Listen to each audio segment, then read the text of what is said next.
And Ryan Davis is here. Ryan Davis is going to be at the Improv. Was it tonight or is it just tomorrow? He's here. I think he's at the Improv there he is. tonight. What's up, man? How you doing? There he is. We'll set you right there, buddy. Right? Yeah, there you go. Improv tonight in town for. What's up, man? What's going on, man? How you doing? Go ahead and get your headphones there, and we'll get you all set up. And how you been, man? I've been good, man. I'm glad to be back. Yeah. When's the last time you were here? Oh man, it's easily a year and a half. Yeah. Or longer, man. It's been a minute. Has to be, because I've never met you before, and I think I heard you when I was in Georgia, and he came in. So it's been a minute. Yeah. I've seen you all over Facebook and stuff. So. Oh yeah. Oh, still trying to do that thing. Is that how did you start your career, Ryan? I first started doing stand-up, actually. And then, you did? And then I saw how social media was completely changing the game. Like, it was guys who weren't even doing comedy getting booked to do comedy. Yeah, it's annoying. Ryan's a stand-up as well. And I was like, I want to get booked. Yeah. I'm doing it the wrong way. Yeah. I'm actually trying to do comedy to get booked. Isn't it I crazy? know, man, just racking your head and just going to open mics and doing the whole thing. That's not how you do it I anymore. was like, what am I doing writing all these jokes? Right. Yeah, I saw your rise. I saw it. Yeah, 'cause it was, you saw the thing, and then you put the side-by-side video. Yep. And I didn't, and then I would check your page, and I realized, oh, he has a stand-up before. He's already been doing it. Yeah. You know what's weird for us? We will have some of the guys come in that are just kind of YouTube famous or whatever, and they come and sit in, and they can't really talk to us. They really don't have comic timing or whatever, but they have millions of views. Millions. And it's kind of annoying, isn't it? And then people come out and see him and go, I don't understand. Yeah. So you're saying you have a proper set. Let me ask you this. After all this time. I'll probably do an hour 15 tonight. Well, that's a lot of time. How much time do you think you have now that if Netflix or Showtime said, hey, how many specials could you do right now? Or how long would your special be? If I could do an hour 40, I'd do an hour 40. Wow. That's a lot of time. Yeah, no, I don't. How long you been doing stand-up? 5 years. Damn, you've been hustling. I remember you last year. I remember you too. I remember. That's so great. I've been following you all along throughout the whole last year. And I was actually going to bring this up later, but since it's your first video up right now from 2 days ago, did anybody else on the show see where Cardi B just completely destroyed Nicki Minaj on Instagram and then had to take it all off? Oh, yeah, I saw it. It's so great. Why'd you have to take it down? I don't know, but it's still on my page. It's because she took it down because her and Nicki came to a truce. Oh, yeah, she said a lot. It was so good though. Like I was watching it as it was happening, and I was like, "Oh my god, she is the realest person ever," and I love her so much. It was like 15 straight to camera videos posted, not in the story. No, posted. Yeah, let me tell you something, Nicki Minaj. Remember when you did this? Let me go through my phone and find your text where you said this. Everything. So she Ryan, busted tell the audience out. what you do with something like that. Oh man, as soon as I see something, how quickly do you turn it around? How quickly do you get it up? I'm fascinated by the process. I waited until she finished. As soon as I saw she wasn't doing any more videos, I went and downloaded all those videos. As soon as it said hater, pieced them together. Yeah. As soon as she was like, and that's all I have to say. And I was like, all right, and cut. And I just pieced all of it together and put it out. But it's like 50 Cent had bought 200 seats of Ja Rule. How crazy! How is that? Wait, real quick. Is that true? Because I saw that. I saw that post, and I was like, if that would be the coldest diss of all time. What did he do? It's the most epic of trolls of all time. Oh my God! What did he do? 50 Cent bought 200 front row tickets of Ja Rule's concert just so no one would sit in it. Oh, that's not true. And then the meme I saw is he sat in the dead center of the block at 200 seats. Yeah, he photoshopped that. No, but you got to understand. You got to understand the beef between these two. This has been going on. This 2003. There you go. Yeah, since 2003. So what the hell? I mean, 50 literally destroyed Ja Rule's career, Russ. Like no other. Still won't stop. Let him go. Not enough. Let it You go. ruined his career. He's already performing at an auditorium. You're gonna go an armory. Yeah, you're gonna go. And I don't mean like an auditorium with a name of a company on it. Right. Talking about Joe's Auditorium. Right. You're gonna go buy 200 folding chairs so nobody sits in them. Dang. That's so terrible. funny. It's so weird when you see something like that because you perform a lot of places, right? Yeah. And the weirdest one I ever did was I was performing stand up that weekend, and then the next weekend at this like little tiny place was Nelly. man. Nelly. Hey, Ryan, so you realized some time ago that social media was going to be a big deal. When you realized it, were there other comedians that didn't get it? Because we've talked to some comedians that come in here, and they still don't do anything. No, don't get it. And did they look at you like you were crazy for doing it? Yeah, well, they were like, I don't understand. I guess they saw it as a waste of time. Right. And listen, man, That's not real comedy. Yeah. That's not bad, but they couldn't figure it out. And it is two different sides of the brain, man. If you go into creating like digital content with the same mind that you have of doing stand-up comedy, it's not going to work. People aren't going to gravitate toward that. You got to get right to it. Yeah. It's a microwave style of you don't get to set up your jokes like that. You just got to jump to it. That's why with the pictures help on whenever I put my content out, because when I give you the picture, you're already caught up. Yeah. Now I'm just going into the jokes. So now you're looking for stuff then all day long to I'm sure to it finds repost you. and Like or does it find you? No, that Ja Rule thing. My video was out 30 minutes after 50 posted. Oh, and really? that's how you have to do it. It has to be that fast. With your type of stuff, you and know. it did 6 million views on my page. And you know, we kind of had the same thing here with this radio show. At the beginning of this year, we decided to start putting a lot of attention to the YouTube channel. And there are people in this building that thought, like, you're wasting your time. That's stupid. You're a radio. You don't need a YouTube. But this is a much big. It's a different job now, a bigger medium, and everything changes along with entertainment. And YouTube will pay you for what you've already doing. Why not? Why not record it and put it on there? You're going to reach a different audience.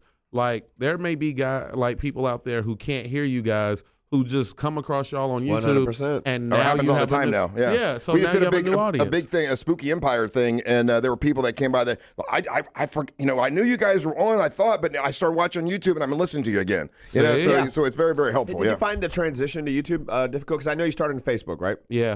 And I've found the transition to YouTube is difficult. They don't like the same. It's so funny. It's like you got to make content just for Facebook, just for Instagram, each just platform. Because it's each a different audience. Each one. Yeah. YouTube loves long content. 10 minutes. You do 10 minutes on. You can do 30 minutes on YouTube. Somebody will watch it. Yeah. You do 30 minutes on Facebook. They'll be like, "What is this person's problem?" Right. Do you go in with a mindset of like, I want to keep this video at a minute. I want to keep this video at a minute because I want Instagram. Yep. So I can have it on Instagram, Facebook, and YouTube. But that's lazy. Yeah. I've come to find because whenever you do that, people on Facebook and YouTube are like, I already saw "Where's the rest of the video?" Interesting. They're like, I only get a minute because they're so used to the content being longer. So it's best to really make it, if you want to do all of them, make it for YouTube first, because they'll watch it even without the edits. So they'll watch the whole thing. Workflow reasons. Yeah. You start off there. And then you can chop it down. Interesting. For Facebook, and then you do the greatest hits. Let me ask you for Instagram. So being a stand-up comic is a lot more work now. Really, because you don't just go at night, do a gig, and then you can rest all day. You're going out, you're doing and then all day long you've got social you're up media. At 4:30 in the morning now because you have to. Yeah. I mean, it's just a thing. Look, let me ask you a question too, because we had Country Wayne in here, and that's my brother. Okay, yeah, and he was saying he likes that he came from Facebook because his fans are real people, and they're more engaged and they're nicer when they come to shows. Yeah. Now, have you noticed that now that you've moved to other platforms that you get a different style of fan? Well, it's not. I'll say this: Facebook, older crowd. Facebook. And when I say older, I don't even mean old. Just literally people who have a career, who are set in their life. You know, who's you know what I mean? They more stable. Yeah, they're way more stable. Yeah. Instagram far younger. Way young. Tekashi 6ix9ine young. Yeah, far younger. Lil Tay young, I should say. Yeah, like whenever I have fans that come to the show and they're within the age of like 21 to 24, I already know that's Instagram. Yeah, and look, people are sitting here going, well, they're listening, they're going to their jobs, they're going, oh, well, I'm not an entertainer, I'm not a comic. You can take all of this knowledge and apply it to your own industry, your own workplace. If you're a real estate person, everything that Ryan is saying, you can do for yourself in your own industry. So don't just like listen to it and go, well, it's just entertainers. No. It's every facet of everything. Yes, Angel, a question for Ryan Davis, who's at the Improv tonight. Ryan, what would you say is different about the way that you do your stand-up and then the presence that you have in your social media?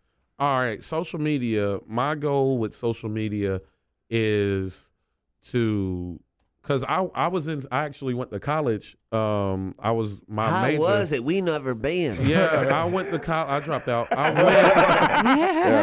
went because I was in school for communications with a minor in journalism.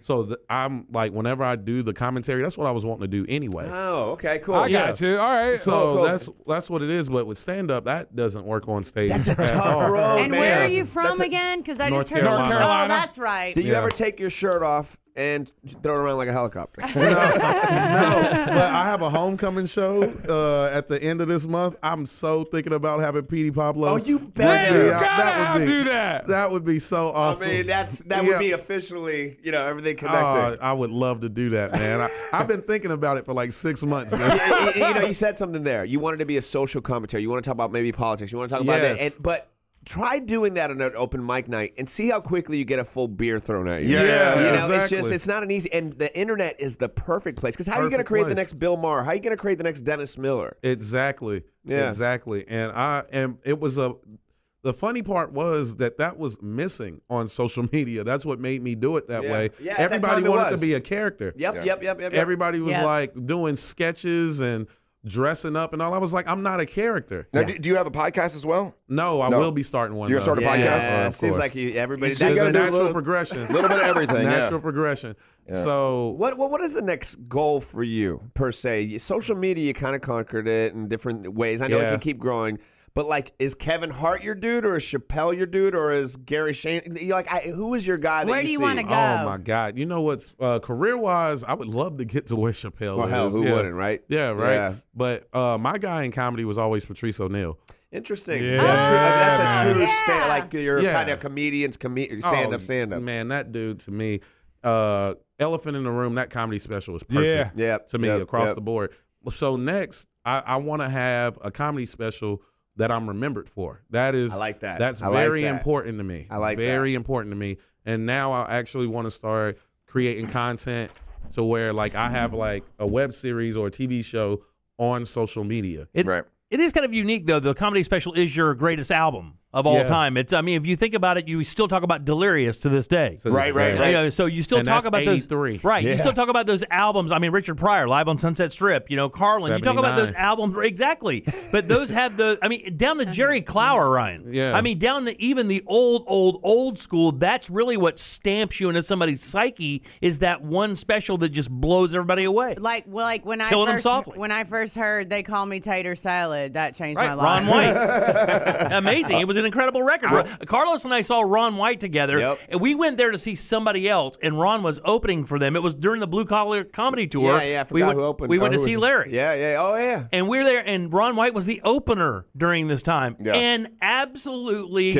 destroyed the room. Yeah. People couldn't catch their breath. Yeah. Man, I did. There's this place called Star Bar in Atlanta where comics come. I remember I went there and I crushed. I was so feeling myself. And then Ron White went up after me.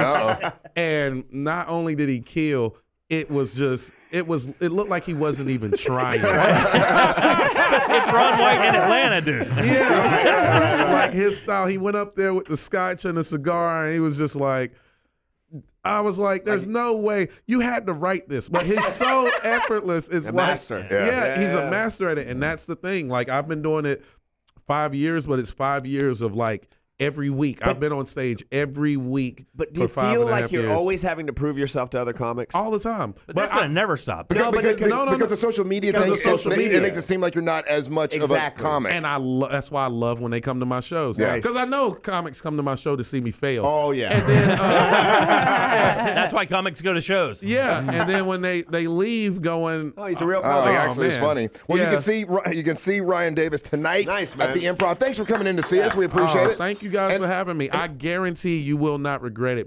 No matter what kind of comedy you like, I promise I have it for you. And if they want to follow you on your social media, what do you want them to go to? You can follow me at Ryan Davis on Facebook or Ryan Davis Comedy on Instagram. Very good. Hey, thanks for coming in again. We appreciate it, man. Thank you guys for having me. All right, when we come back, Dirty Jim's going to tell you where you're at. You're listening to the Monsters of the Morning. Real